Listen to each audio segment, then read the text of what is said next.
अस्सलाम वालेकुम। प्रोग्राम आपकी राय के साथ मैं हूं सैयद अदनान नूर। नाज़रीन, मैं सोशल मीडिया पर अक्सर आपसे सवालात पूछता रहता हूं और उनके जवाबात, आपकी जो राय है, आपके जो कमेंट्स हैं वो मेरे पास आ रहे होते हैं और आप लोगों की ख्वाहिश होती है कि इन कमेंट्स को मैं आपसे शेयर करूं अपने ज़बानी।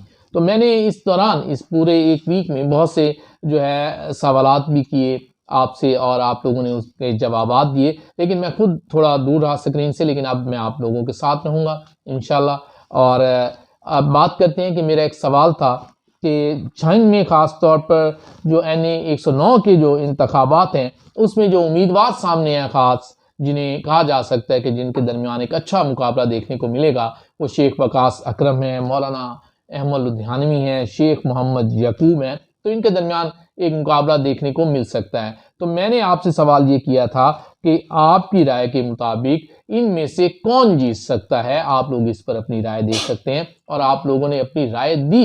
इसमें बहुत से लोगों ने, इसमें मैं अगर देखूं सिर्फ उस दिन तक कमेंट्स, जिस वक्त तक ये प्रोग्राम मैं रिकॉर्ड कर रहा हूं, तो तकरीबन 400 के करीब लोगों ने अपनी राय दी है। और आप लोगों की राय को जब मैंने कैलकुलेट किया कि इसमें से कितने वोट किसके हक में हैं, तो बहुत से वोट आज भी इसमें नजर आए कि वो 250 से ज़्यादा लोगों ने जो कमेंट्स किए हैं 400 में से, तो वो ये समझते हैं कि जो PTI का उम्मीदवार होगा वो जो है इसमें हल्के में से इलेक्शन जीत सकता है। तो ज़ाहिरी तौर पर इस वक्त देखा जाए तो PTI का क्योंकि निशान नहीं है किसी के पास, उसका नुकसान भी हो सकता है। लेकिन आज़ाद हैसियत से जो उनके कहा जा सकता है कि उनकी जानिब से, जमात की जानिब से, PTI की तरफ से मुतफिका जो उम्मीदवार हैं वो शेख वकास अकरम है। तो इस तरह 250 वोट जो मिले हैं, तो ये कमेंट्स उन्हें जाते हैं और उसमें बहुत से लोगों ने तो इनका नाम भी लिखा। तो ये मेरे ज़ाती पेज का सर्वे है, इसे आप ओवरऑल सर्वे कैलकुलेट नहीं कर सकते।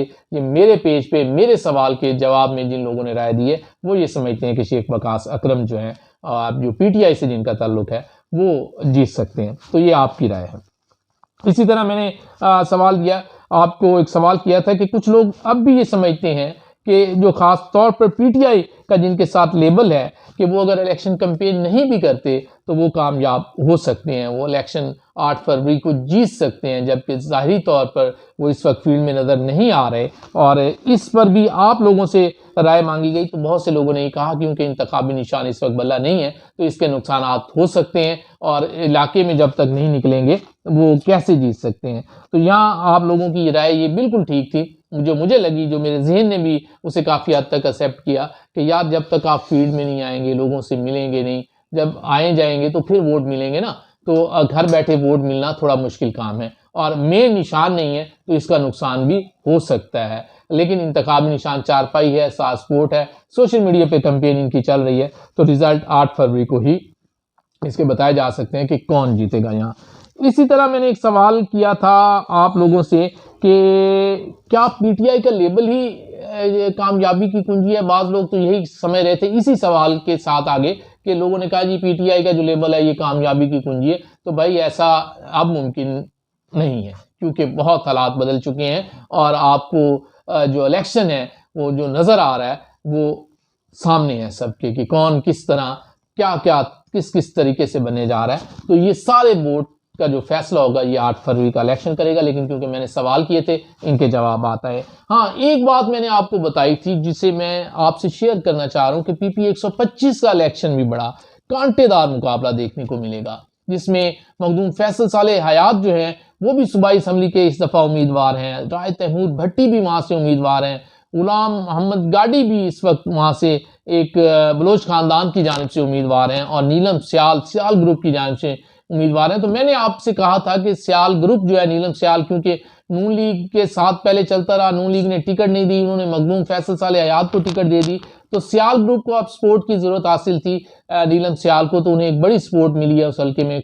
जो सीनियर एक सियासतदान थी, बुजुर्ग सियासतदान सईदा आबदा हुसैन और सुगरा इमाम, ये खुद चल के गई हैं नवाब नासिर खान सियाल साहब के पास और नीलम सियाल के, और ये उनके ग्रुप को सपोर्ट करने के लिए वहाँ गए हैं। और ये एक अच्छी सपोर्ट नीलम सियाल को मिल गई है कि उस हल्के में, क्योंकि इनका एक वोट बैंक है आबदा हुसैन साहिबा का, तो वो वोट बैंक अगर सही तरह कास्ट हो तो नीलम सियाल का ये एक प्लस पॉइंट था कि उनके साथ एक अच्छा धड़ा इस ग्रुप में शामिल हुआ है। इसी तरह इस हल्के में बहुत से लोग ये कहते हैं कि जनाब शाह साहब आप ये बताएं कि ये जो मुकाबला है वो किस किस के दरमियान कांटेदार है। तो मखदूम साहब और गाड़ी साहब, तैमूर भट्टी साहब के दरमियान मैं ये समझता हूँ, और नीलम सियाल के दरमियान, ये वो लोग हैं जिनके दरमियान एक अच्छा मुकाबला देखने को मिलेगा।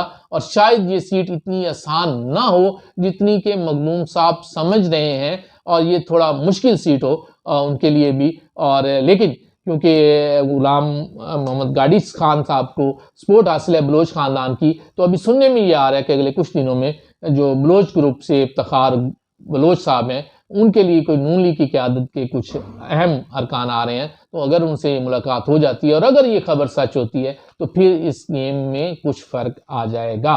लेकिन अगर बलोच ख़ानदान गाड़ी साहब के साथ खड़ा रहा तो फिर गेम और होगी। अब ये देखना है कि क्या नून लीग वाले इफ्तिखार बलोच को वापस अपनी जानिब लाने में कामयाब होते हैं कि नहीं होते, और इफ्तिखार बलोच साहब किस हद तक गाड़ी साहब की सपोर्ट करते हैं, और इस दौरान जो है मखदूम फैसल साले हयात का जो सियासी रोल है इस सीट पर आके इलेक्शन लड़ने का, वो भी वाजे हो जाएगा। तो इन चार लोगों के दरमियान एक अच्छा मुकाबला देखने को मिलेगा, और अगले कुछ मजीद दिनों में ये कंडीशन वाजे होगी। जैसे ही वाजे होगी तो फिर इन चार से हम आपको दो की निशानदेही भी कर देंगे कि दो कौन कौन से कैंडिडेट हैं जिनके दरमियान असल में पीपी 125 के दरमियान मुकाबला मुतवक्की है।